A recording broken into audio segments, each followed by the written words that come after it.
ንካዳስተር ዝተፈለየ ትኹረት ብምሃብ ንጽፉፍ ምሕደራ መሬትን ተጠቃምነትን መረዳእታ መሬት ናብ ስርዓት ካዳስተር ብምእታው ብዝግባእ ንምስናድን ዋንነት ሰርቲፊኬት ናይ ምዕዳልን ስራሕቲ ይካየድ ከም ዘሎ ምክትል ሓላፊ ቢሮ መሬት ኣይተ ጎይትኦም ገብረ ህይወት ገሊጾም። ኣብዚ ሕዚ እዋን ወላኳ ዝተፈላለየ መንገዲ በቲ ዝገጠመና ኩናት መረዳእታ መሬት ዝዓነወ ዝተበላሸወ ዝተበታተነ እንተኾነ ግን ድማ በቲ ፕሮጀክትና ተደገፈ ኣብ ገጠር ዘሎ መሬትና ቀልጢፉ ሪከቨር ገይሩ እቲ መረዳእታ ናብ ህዝቢ ክበጽሕ ህዝቢ ካብ ወረቐት ተገላጊሉ ብዲጂታል ዝኾነ ብአውቶሜሽን ብካዳስተር ኣቢሉ ግልጋሎት ክረኽበሉ ዝኽእል ደረጃ ንምብጻሕ ድሕሪ ኩናት ተዓጻጺፉ እቲ ፕሮጀክት እናደገፈ ኩሉ መሓውር እውን ተዋፊሩ ንስኻትኩም እውን ከም ኮሚቴ እናወሰንኩም ኣብዚ ደረጃ እዚ በፂሕና ኣለና። ትግራይ ናይ ገጠር መሬት ካዳስተር ምስራሕ ማለት ሓረስታይ ትግራይ ኣብ መሬት ዘለዎ ተጠቃምነት ውሕስና ክህልዎ ምግባር ስሉጥ ዝኾነ ግልጋሎት ክረክብ ናይ ምግባር ፍትሓዊ ዝኾነ ተጠቃምነት ከረጋግጽ ናይ ምግባር ብፍላይ ድማ መንግስቲ ምስ ህዝቢ ብሓደ ኮይኖም ኣብ ጽጽይን ዝተረጋገጸን ዲጂታል ዝኾነ ሓበሬታ ተወጊሶም ኣብ ፖሊሲ ኣብ ውሳነ ኣብ መምሕያሽ ሕጊ ከምኡውን ኣብ ውሳነ ናይ ህዝቢ ተጠቃምነት ንምርግጋጽ ዓብዪ ግደ ዘለዎ ምዃኑ ይፍለጥ እዩ። ካብዚ ብምብጋስ ቢሮ ንካዳስተር ዝተፈለየ ትኹረት ሂቡ ሳዕ ሕዚ እናሰርሐ ከም ዝጸንሐ ይፍለጥ እዩ።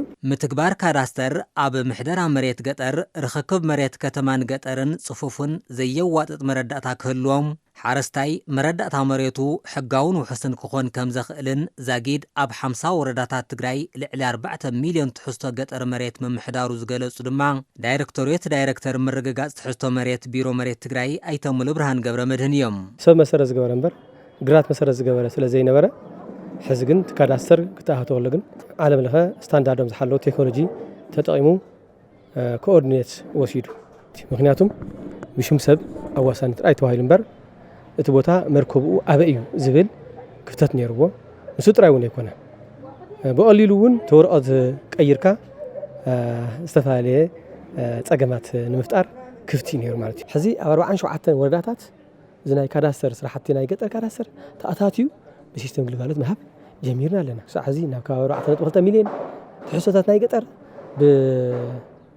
ብገጠር ካዳስተር ያው ናይ ምዝገባን ሕንፀፃን ተኻይድሉ ናብ ሲስተም እውን ያው ዳርጋ ልዕሊ 3.9 ሚልዮን ሲስተም ኣትየሎ ማለት እዩ። ኣብ 50 ወረዳታት ስራሕቲ ምምዝጋብ ምስናድን ምጽፋፍን ይካየድ ከም ዘሎ ዝገለጹ ኣብ ቢሮ መሬት ኣተሓባባሪ ፕሮግራም ካልምላ ኣይተ ገብረ ትንሳኤ ኣየለ ዛጊድ ኣብ 47 ወረዳታት ድማ ሙሉእ ብሙሉእ ተወጊኑ ተግባራዊ ስራሕ ይሳለጥ ከም ዘሎ እቲ መደብ ካብ ዝጀመር ልዕሊ 300 ሚልዮን ብር በጀት ከም ዝወድአን ተዛሪቦም ከም ፕሮጀክት ኣብ ናይ መሬት ንሎ በጀት ያው 2012 ጀሚሩ እስካብ 2018 ንሎ በጀት ጠቕላላ ያው ናብ 403 ሚልዮን እዩ ኣፕሮቭ ዝተገበረ ከም ፌደራል ሕዚ ከም ናይ ክልልና ናይ ወረዳ 383 ሚልዮን ኣብ ተጠቒሙሉ ሓረስታይ ማለት እዩ።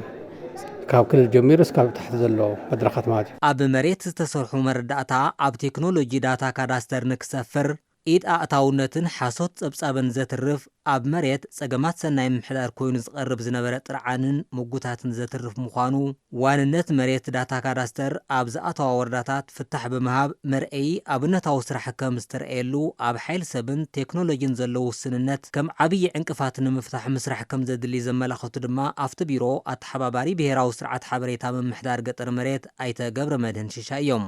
እዚ ቻሌንጅ እንታይ እዩ? ሓደ እቲ መረዳእታ ምስ ኳሊቲ ዝተሓሓዘ እዩ።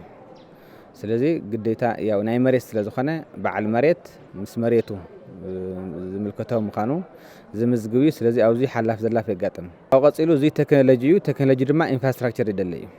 ስለዚ ናይ ኣይሲቲ ኢንፍራስትራክቸር እውን የድልየና ንቐጻሊ።